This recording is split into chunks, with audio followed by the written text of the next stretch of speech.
बुझ्नुभयो मिसिनले धान काटेको। मैले तपाईँहरूलाई भनेको थिएँ नेक्स्ट भिडियोमा पोस्ट गर्नेछु मिसिनले धान काटेको भनेको थिएँ। यो यसरी नै काट्छ मिसिनले धान होइन।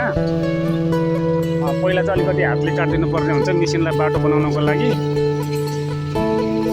एक मेलो काट्दैपछि त्यसपछि सबै मिसिनले काट्छ। यो हाते मिसिन हो, यो चाहिँ डिजलबाट चल्छ होइन। यसले प्रति घन्टा चाहिँ 10 देखि 12 कट्ठासम्म काट्दो रहेछ। तपाईँको यो तराई भेगमा चाहिँ कस्तो छ भन्दाखेरि रोप्ने र गोड्ने मिसिन मात्र आएको छैन, नत्र सबै कुरा मिसिनले नै गर्छ।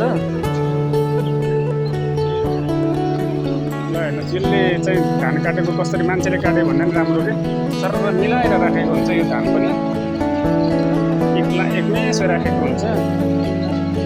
अहिले विभिन्न प्रविधि आइसक्यो नेपालमा, किसानहरूलाई सहज होस् सजिलो होस् भनेर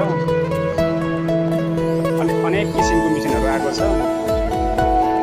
बिस्तारै बिस्तारै अब रोप्ने मिसिनहरू पनि आउँछन् होला।